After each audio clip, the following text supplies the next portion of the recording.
नमस्कार दोस्तों, आज की इस वीडियो में हम डिस्कस करेंगे विलियम वर्ड्सवर्थ की लिखी poem a slumber did my spirit seal को। इस पोइम को विलियम वर्ड्सवर्थ ने 1798 में लिखा था और इसका फर्स्ट पब्लिकेशन सन 1800 में लिरिकल ब्लाड के सेकंड एडिशन में कराया था। दोस्तों, यह पोइम बिलोंग करती है लूसी पोइम से। यह लूसी पोइम्स की आखिरी एकमात्र ऐसी पोइम है जिसमें लूसी का कहीं भी नाम नहीं लिया गया है।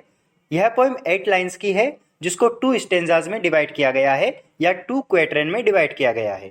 क्वेट्रेन का अर्थ होता है द 4 लाइन्स ऑफ स्टेंजा। इसकी राइमिंग स्कीम है A B A B. Poem की स्टोरी तब की है जब लूसी, जो पोइट की प्रेमिका भी है और डॉटर ऑफ नेचर भी है, उसकी मृत्यु हो चुकी है और उसने पोइट को अब अकेला छोड़ दिया है। पोइम में पोइट दुख व्यक्त करते हैं और कहते हैं कि मरने के बाद मेरी लूसी अब प्रकृति का हिस्सा बन गई है। तो दोस्तों, अब इस पोइम को हम लाइन बाय लाइन डिस्कस करेंगे। वीडियो को शुरू करने से पहले आप चैनल को सब्सक्राइब करके बेल आइकन को प्रेस कर लीजिए ताकि कोई भी जरूरी वीडियो आपसे मिस ना हो।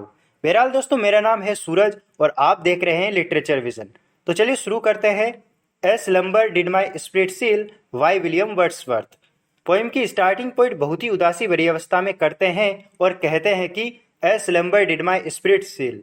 यहाँ स्लम्बर का अर्थ है नींद। A slumber did my spirit seal अर्थात मेरी जो आत्मा है वो ऐसी लग रही है जैसे वो किसी नींद में जकड़ गई हो, किसी सपने में जकड़ गई हो, और मैं यकीन नहीं कर पा रहा हूँ कि मैं सपना देख रहा हूँ या किसी वास्तविकता में जी रहा हूँ। I had no human fears. इस वक्त मेरे मन में किसी भी प्रकार का डर नहीं है, ह्यूमन फियर नहीं है। ह्यूमन फियर से मतलब है उन चीज़ों का जिससे नॉर्मल इंसान डर जाता है, लेकिन अब उन चीज़ों से पोइट बिल्कुल नहीं डर रहे हैं। आगे की लाइन देखिए। She seemed a thing that could not feel the touch of earthly years. She seemed a thing, वह यानी लूसी उस चीज के जैसी हो गई है that could not feel the touch of earthly years. यहाँ पे अर्थली ईयर्स का मतलब है जीवन में जो हम जीवन जी रहे हैं वो हमारे वर्ष बीत रहे हैं, लेकिन अब लूसी कुड नॉट फील, अब लूसी को उन सब चीज़ों से कोई प्रभाव नहीं पड़ता। यानी लूसी अब अमर हो चुकी है, एजलेस हो गई है। अब धरती के वर्षों का लूसी पे किसी भी प्रकार का इफेक्ट नहीं पड़ता, कोई प्रभाव नहीं पड़ता है। No motion has she now, no force. अब लूसी के अंदर न किसी प्रकार की मोशन है न कोई फोर्स है, अर्थात लूसी अब नहीं है। लूसी की अब मृत्यु हो चुकी है। सी नाइदर हियर्स नॉर सीज।